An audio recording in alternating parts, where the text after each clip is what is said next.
नमस्ते दोस्तों। आपको तो पता ही होगा कि दानवों और देवताओं के बीच समुद्र मंथन हुआ था। उस समुद्र मंथन के बीच 14 रत्न निकले थे। उसमें से एक रत्न ऐसा निकला जो आगे चल के पंगा करने में एक्सपर्ट बन गया। हम आज बात करें चंद्रमा की। जितने वो शांत, सुशील, खूबसूरत लगते हैं, उतने ही वो ईगोइस्टिक एंड एरोगेंट भी है। अब उनके कांड के बारे में बात करें, सबसे ऊपर आएगा चंद्रमा का अपने ही गुरु बृहस्पति की वाइफ तारा का किडनैपिंग करना, जिस वजह से कहीं ना कहीं शनि देव जो जस्टिस लॉर्ड है वो इतना गुस्सा हो गए, उन्होंने उनको दृष्टि लगाई साढ़े सती की। इसका मतलब क्या हुआ? हर इंसान का मन कंट्रोल करता है चंद्र। अब चंद्र को एवरी 7.5 इयर्स में शनिदेव लॉक कर देते हैं एक इमोशनल केज के अंदर। जब चंद्रमा लॉक होता है एवरी 7.5 इयर्स में, तो हर इंसान के अंदर रेस्टलेसनेस, डिप्रेशन का अभाव होता है, because Chandrama is not there to guide them.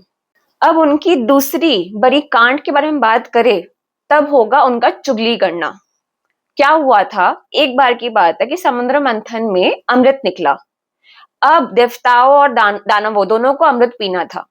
तो क्या किया विष्णु जी ने? एक मोहिनी का रूप लेकर सब दानवों को एक साइड कर दिया, उन लोगों को डांस में रिझा के रखा जिससे वो डिस्ट्रैक्टेड रहे, और देवता, सबके सब देवता पी सके उस अमृत को। अब एक स्मार्ट हमारे दानव समझ गए कि देखो क्या कर रहे हैं विष्णु जी। उन्होंने क्या किया? चुपचाप जाके बैठ गए चंद्रमा के पास। सर्वभानु नाम था उनका। वो बैठ तो गए, बैठने के बाद उनको पिलाया भी गया अमृत। उनके एक घूंट अमृत पीने के बाद चंद्रमा जाके चुगली कर दिए उनके बारे में कि देखो ये दानव है, ये देवता नहीं है, ये सर्वभानु है। जैसे ही विष्णु जी को मालूम चला कि ये सर्वभानु है, ये देवता नहीं है, उन्होंने अपने चक्र से उनका गला काट दिया। गला काटते ही उनका धड़ अलग हो गया और उनका सर अलग हो गया। उन्होंने अमृत पी लिया था तो उनका बॉडी अमर हो गया था, तो वो मरे नहीं। तो उनका सर बन गया राहु, उनका धड़ बन गया केतु। और उस दिन राहु ने ठान लिया कि ये है मेरा दुश्मन चंद्र। तो एवरी फ्यू मंथ्स में राहु ट्रैक्स चंद्र की, कहा जा रहा है चंद्र, एंड उसके पीछे पीछे वो राहु भागते रहते हैं। जैसे ही finds Chandra, he tries to swallow him whole. अब क्या है कि उनका यही तक की सर है, तो नीचे से चंद्र निकल जाते हैं। वो जो फ्यू मिनट्स जो राहु के मुंह में चंद्र रहते हैं, उसी से बनता है चंद्र ग्रहण।